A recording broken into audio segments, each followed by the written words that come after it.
Welcome back. We know what a landscape is from the previous episodes. Now we need to ask, how big is our canvas?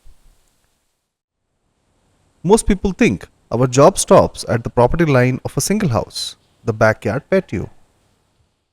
But the scope of contemporary landscape architecture is massive. It is a lens that zooms in and out.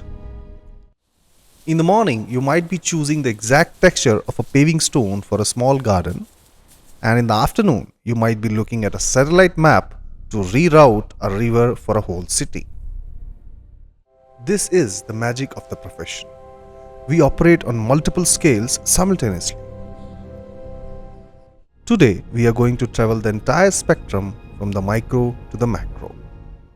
We will look at the exact nature of the work being done by professionals today. Because we are no longer just building pretty gardens, we are engineering the survival of cities.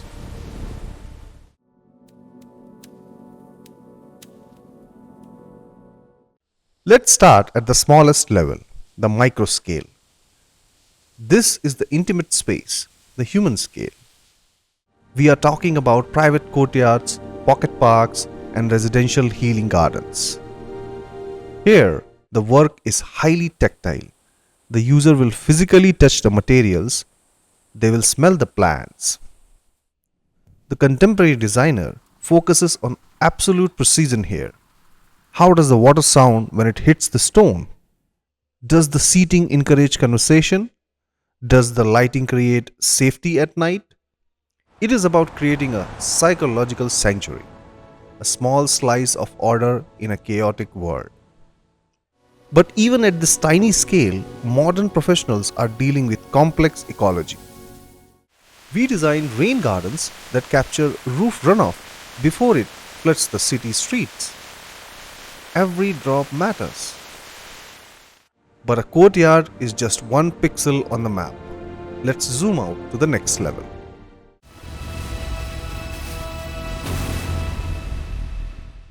Welcome to the civic scale. This is where we design for the community, not just the individual. We are designing university campuses, corporate headquarters, and bustling city squares. The nature of the work completely changes here. You are no longer designing a quiet sanctuary. You are designing for movement. How do 10,000 students navigate a campus between classes?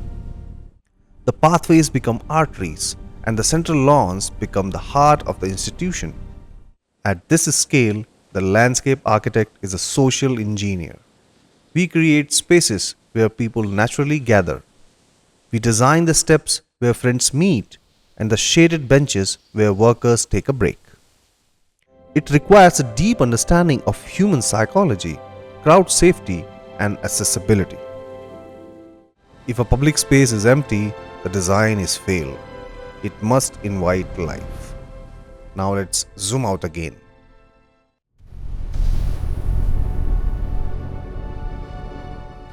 This is the urban scale. We are now looking at entire city grids and massive waterfronts. Contemporary landscape architects are the lead designers for massive urban renewal projects. We take abandoned, polluted industrial sites and transform them into thriving ecological parks. Think of the High Line in New York, where an old elevated railway became a floating green artery. At this scale, the work is highly technical. We are integrating with heavy civil engineering. We are designing green roofs that span entire city blocks to cool down the concrete below. We are building urban wetlands that act as massive sponges to absorb storm surges during a hurricane. We are not just decorating the city, we are building its defense mechanism. The landscape becomes the infrastructure, the green is the machine. Time for the final zoom.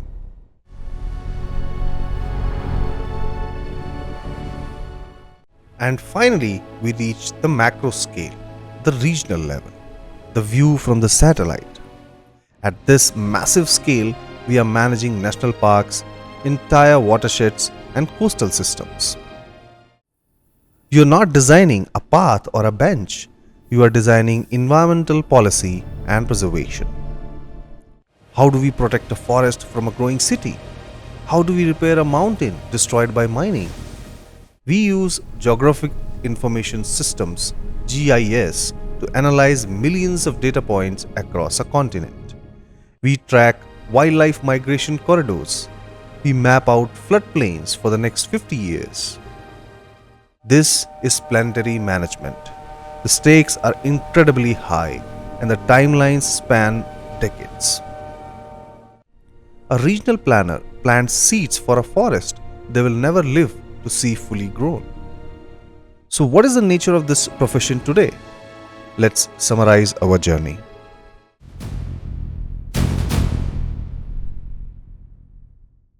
In the 21st century, the landscape architect is fundamentally a problem solver. We are facing a climate crisis. Our job is to heal the damage of the past and build resilient systems for the future. We collaborate constantly. We work alongside civil engineers, biologists, architects, and politicians. We must speak the language of art to make it beautiful, and the language of science to make it survive. This profession is unique.